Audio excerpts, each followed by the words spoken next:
Maybe you signed up for a marathon and you didn't train like me. Maybe you've got an interview coming up and you don't have the credentials on paper and you don't know how you got the meeting in the first place. Maybe you've got a big sales presentation coming up with a whole group of 50-year-old C-level executives, but you're some mid-20-year-old cold calling machine and you set the meeting and it's happening and you got to be ready and you're going to deliver the presentation and sell the $100,000 deal. In this video, I'm going to talk to you about how to be confident even when you're not prepared, even when you don't feel ready, even if you're dealing with imposter syndrome.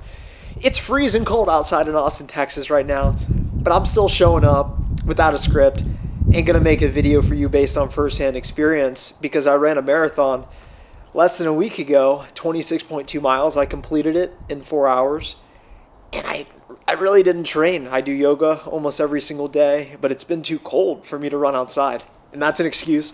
So I just simply did not really run. I ran once a week, one long run a week, and I showed up having not really run on pavement, running on dirt around the Lake Austin Trail.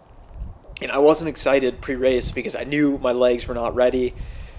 And I knew it was going to suck. And I suffered in that experience, and I'm glad I did because I think challenges are opportunities for us to get better. They're opportunities for us to learn and grow.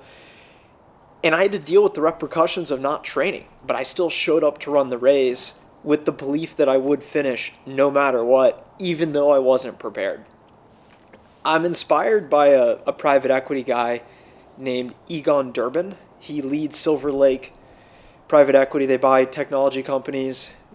His firm was the firm that purchased the previous company I worked at that took the company from public to being private. So He knows what's going on. And I was listening to an interview about him, and they said when he was right out of college in his first private equity job at Morgan Stanley on Wall Street, the way they described him was they said, Egon acts like he has a seat at the table, at the adult table. He acts like he belongs at the adult table, even though he's brand new and he just started. And that really resonated with me because as a newer account executive, I'm past my ramping period, but when I was ramping in a newer rep, I never thought of myself as a newer rep. I never used the excuse of, well, I'm a new guy, I don't know what's going on, have sympathy for me.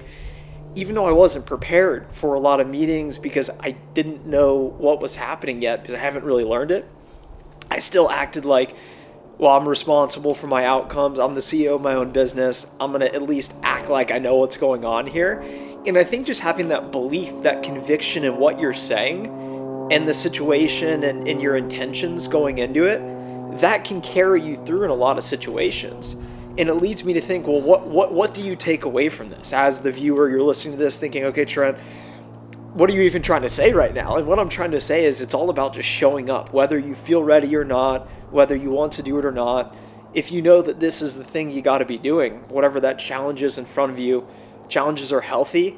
Situations where you feel some sense of nervousness or worry or uncertainty about the outcome, that means it's a situation for you to learn, develop, get better, contribute, achieve, advance in your mission.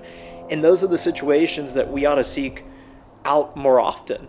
That's what I'm trying to do, and I'm going to show up no matter what, regardless if I feel ready or not, because I know that that's what life is all about, and that's the only way to advance and get better. In summary, it's all about showing up regardless if you're ready or not. And if you plan to show up the rest of today, the rest of this week, the rest of the month, the rest of this year, hit the thumbs up button now because it helps the channel. And I'll talk to you in the next video. Bye.